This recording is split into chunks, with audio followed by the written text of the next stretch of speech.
नमस्कार, टीवी 9 राजस्थान पर आज की इनसाइड स्टोरी के साथ मैं हूं भविष्य त्यागी। इनसाइड स्टोरी की शुरुआत आज एक गाने की दो खूबसूरत लाइनों के साथ। प्यार दिलों का मेला है, फिर कोई क्यों अकेला है। दरअसल राजस्थान की सियासत में इस गाने की ये दो लाइनें क्यों परफेक्ट बैठ रही है ये आपको बताऊंगा। दरअसल राजनीति में नेताओं की भरमार है, नेतागिरी के मेले लगे हैं, फिर भी हर एक शख्स की, हर एक नेता की राजनीतिक लड़ाई अलग है। इसी लड़ाई के भंवर में बीजेपी के कद्दावर नेता राजस्थान में फंस गए हैं, जिनको अपनी लड़ाई अब अकेले के दम पर लड़नी पड़ेगी। ऐसा हम क्यों कह रहे हैं ये पूरी खबर आपको बताएंगे। दूसरा, कांग्रेस की केंद्रीय राजनीति भी अब क्या राजस्थान में आकर टिकती हुई नजर आएगी।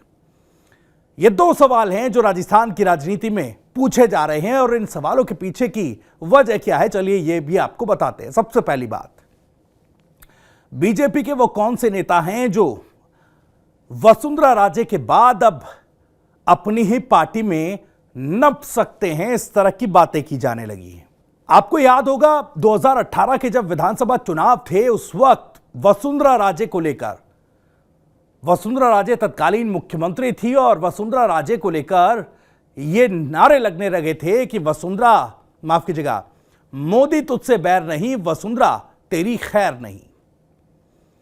इस नारे की तपिश इतनी थी, या यूं कहें कि इस नारे के भीतर आक्रोश इतना था कि जो इस नारे का असर हुआ, वसुंधरा राजे 2023 के विधानसभा चुनावों में बीजेपी की सरकार आने के बाद भी अपने सियासी वजूद को फिर से उस ताकत के साथ बरकरार नहीं रख पाई और सीएम की रेस से बाहर हो गई। एक तरीके से कहें तो बीजेपी में, राजस्थान बीजेपी में मार्गदर्शक मंडल की तरफ वसुंधरा राजे जाती दिख रही हैं, सियासी पंडित ये कहते हैं। अब एक और नेता के सियासी करियर पर तलवार लटकी नजर आ रही है और यह कोई और नेता नहीं बल्कि केंद्रीय मंत्री गजेंद्र सिंह शेखावत हैं। अब तलवार क्यों उनके सियासी करियर पर लटकी है ये भी आपको बता दें। दरअसल जोधपुर से ही पूर्व मुख्यमंत्री अशोक गहलोत भी आते हैं और जोधपुर से ही सांसद हैं गजेंद्र सिंह शेखावत साहब। अब आने वाले समय में लोकसभा चुनाव होने तो हर कोई सियासी दल टिकटों के लिए अपनी कड़ी काटे जो हैं वो कसते हुए नजर आ रहे हैं। जीत सुनिश्चित करने के लिए हर एक रणनीति पर मंथन चल रहा है। बीजेपी के अंदर खाने से खबरें यह भी हैं कि बीजेपी राजस्थान के लोकसभा चुनावों में, राजस्थान में भी बड़े पैमाने पर टिकटों में बदलाव करने की फिराक में इस बार है। अब चूंकि 25 सीटें हैं लोकसभा की, अब बड़े पैमाने पर अगर फेरबदल होगा तो कई सिटिंग एमपीज भी, यानी मौजूदा सांसद भी इसके घेरे में आएंगे। लेकिन इस कयास से इतर भी बीजेपी के भीतर ही गजेंद्र सिंह शेखावत को लेकर विरोध के स्वर और तेज हो गए। कुछ पोस्टर्स जो हैं जोधपुर में हमें लगे दिखाई दिए। ये तस्वीरें भी साथ साथ आप देखिए। इन तस्वीरों में ठीक उसी तरीके से लिखा गया है कि मोदी जी को फिर से लाना, मोदी जी से प्यार है, शेखावत से इनकार है। आपको याद होगा 2018 में किस तरीके से प्रधानमंत्री मोदी के लिए लिखा गया कि मोदी तुझसे बैर नहीं, वसुंधरा राजे तेरी खैर नहीं। गजेंद्र सिंह शेखावत के विरोध में जो पोस्टर्स आप देख रहे हैं उनकी तासीर भी ठीक उसी तरह की नजर आती है। यानी इन पोस्टर्स को लेकर यह तो अंदाजा लगाया जा सकता है कि टिकटों को लेकर, लोकसभा के टिकटों को लेकर बीजेपी के भीतर भी घमासान मचा हुआ है। अब बात जब गजेंद्र सिंह शेखावत साहब की हो रही है तो पार्टी के भीतर उठ रहे विरोध के स्वर उनकी मुश्किलें बढ़ा सकते हैं, और वो ऐसे समय में जब पार्टी खुद ही टिकटों में बदलाव की तरफ देख रही है। मुश्किल इसलिए भी गजेंद्र सिंह शेखावत की बढ़ सकती है क्योंकि इस बार कांग्रेस पार्टी की तरफ से भी एक खबर ऐसी आ रही है जो चैलेंजिंग हो सकती है गजेंद्र सिंह शेखावत के लिए। अब चूंकि राजनीतिक सियासी एक कड़वाहट दोनों नेताओं के बीच, गजेंद्र सिंह शेखावत और अशोक गहलोत के बीच रही है, आरोप प्रत्यारोप के दौर चलते रहे हैं।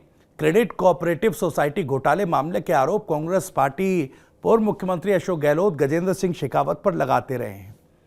इन सब के बीच खबर यह भी है कि मौजूदा स्थिति को देखते हुए कांग्रेस पार्टी भी कई बड़े दिग्गजों को राजस्थान में लोकसभा चुनाव में उतार सकती है और इसी क्रम में जोधपुर की लोकसभा सीट पर अशोक गहलोत को भी उतारा जा सकता है। तो गजेंद्र सिंह शेखावत के लिए उस लिहाज से भी मुश्किलें बढ़ सकती हैं। यानी तीन तरफ से गजेंद्र सिंह शेखावत घिरते नजर आ रहे हैं।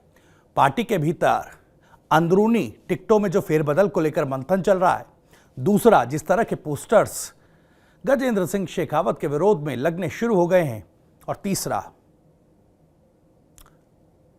चुनाव में उतरकर अशोक गहलोत गजेंद्र सिंह शेखावत की उस मुश्किल पर एक और हथौड़ा न मार दे। खैर, अब देखना होगा गजेंद्र सिंह शेखावत को लेकर क्या कुछ कदम संगठन की तरफ से उठाया जाएगा। उनके टिकट को लेकर क्या उनका भी टिकट काटकर वसुंधरा राजे की राह पर धकेलने की बीजेपी की कोशिश होगी, यह आने वाला वक्त बताएगा। अब बात उस खबर की कि क्या कांग्रेस की केंद्रीय राजनीति की धुरी राजस्थान बनती नजर आएगी क्या। दरअसल देखिए, लोकसभा चुनावों से पहले राजस्थान में राज्यसभा चुनाव की एक चुनौती है। चुनौती यह भी है कि किसको राज्यसभा राजस्थान से भेजा जाए।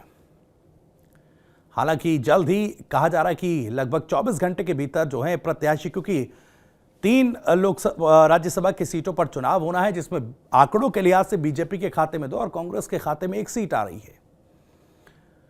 अब उस 1 सीट जो कांग्रेस के खाते में आ रही है, उससे खबर यह है कि पूर्व प्रधानमंत्री मनमोहन सिंह की जो सीट खाली हो रही है, उस सीट पर सोनिया गांधी को राज्यसभा भेजा जाए।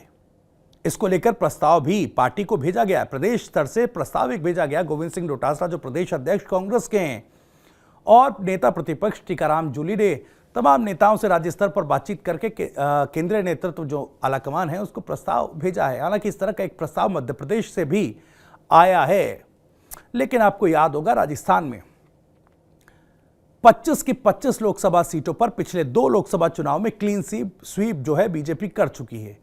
अब राजस्थान के लिहाज से भी यह जरूरी है कि एक नई जान जो है वो फूकी जाए, ताकि ये जीत की हैट्रिक 25 की 25 सीटों पर इस बार लगाने में कामयाब बीजेपी ना हो पाए। कांग्रेस के नेताओं का मानना है कि अगर सोनिया गांधी को यहां से राज्यसभा भेजा जाएगा तो प्रदेश के नेताओं में, या यूं कहें कार्यकर्ताओं में, एक तरीके से नई प्रदेश संगठन में एक नई जान जो है वो आएगी। मनोबल जो है कार्यकर्ताओं से लेकर नेताओं का बढ़ेगा और उसका असर आने वाले लोकसभा चुनावों में भी दिखेगा। जाहिर तौर पर चूंकि अगर राज्यसभा के लिए मनोनीत किया जाता है सोनिया गांधी को राजस्थान की सीट से, तो जाहिर है ये भी कंफर्म हो जाता है कि फिर इस बार लोकसभा चुनाव सोनिया गांधी लड़ती नजर नहीं आएंगी और रायबरेली सीट जहां से वो फिलहाल लोकसभा की सांसद है, उस सीट पर कांग्रेस पार्टी क्या करेगी, खैर वो एक इतर सवाल है। लेकिन जब सोनिया गांधी राजस्थान से अगर राज्यसभा की सांसद बनेगी तो जाहिर तौर पर फिर वो केंद्रीय धुरी क्या राजस्थान बनता कांग्रेस पार्टी की एक बार फिर से नजर आएगा क्या। इन्हीं सवालों के साथ आज इनसाइड स्टोरी में इतना ही। अगर आपको ये वीडियो और जानकारी पसंद आई हो तो वीडियो को लाइक करें, ज़्यादा से ज़्यादा शेयर करें। आप भी इस मामले पर कुछ कहना चाहते हैं तो कमेंट बॉक्स आपके लिए खुला है। आप अपनी बात, अपनी सवाल, अपना राय कमेंट बॉक्स के जरिए हम तक पहुंचा सकते हैं। और राजस्थान से जुड़ी और भी तमाम खबरों को सबसे पहले जानने के लिए आप सब्सक्राइब जरूर करें। TV9 राजस्थान। नमस्कार।